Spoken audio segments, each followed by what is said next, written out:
we do continue to see at the global total level improvement in the maternal mortality ratio, but very subtle, following a period of uh, very rapid improvement between about 2000 and 2015. That's looking overall, and if we drill down into specific locations, that reflects some particular countries continuing to go undergo uh, strong improvements, others sort of flattening, and some loss of previous gains in some countries.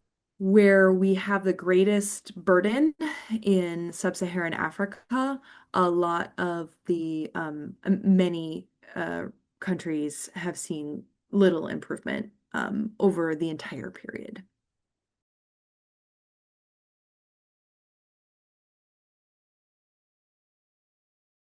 Something that we can uh, say, looking across these countries, is that in some of the countries that have had big improvements that are meeting the target or rapidly approaching the target, um, some of those are places where there have been broad improvements in health and well-being and economic development um, uh, across many sectors. And maternal health is part of a broader improvement in longevity and um, quality of life and quality of care.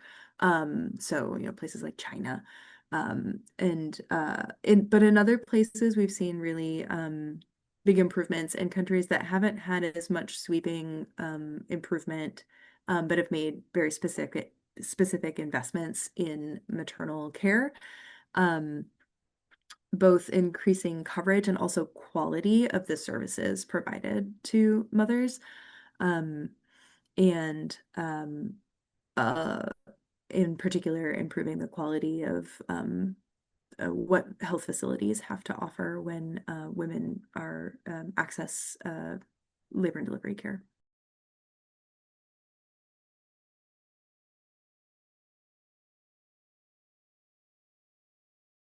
There has definitely been rising maternal mortality ratio in the United States. I think uh, some reports on this, some data sources on this do reflect changes in reporting practices as well, which I think is a I mean, to the credit of advocates for maternal health, I think seeing some rise due to reporting is just us taking proper account of what was already there, but inadequately measured so that we can do something about it. And in the GBD estimates, you kind of see this very steep rise and then a drop again across the last 15 years.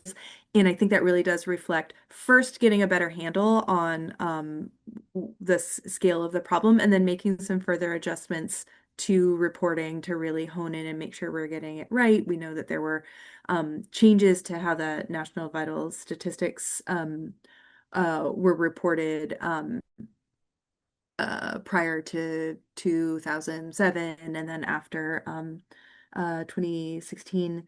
And so uh, we have definitely some trend that's due to changes in reporting. Um, that said, um, we've done other work that was US focused, uh, and there made some corrections for changes in reporting practices, and we still see an increase over the last couple of decades, just not as pronounced of a rise and fall um, as the data suggest as reported before making corrections. Um, at any of those levels, it's concerning. We don't ever want to see an increase in maternal mortality. All of those levels are still well below the SDG target. When we're talking about countries not meeting the target, the bulk of the burden in the world, the US is still you know, below all of those targets, and probably not the main driver of the slowing that we're seeing at the global level, where really, it's larger larger MMRs and a larger share of the world's births in sub-Saharan Africa and South Asia that are um, really the source of that flattening at the global level.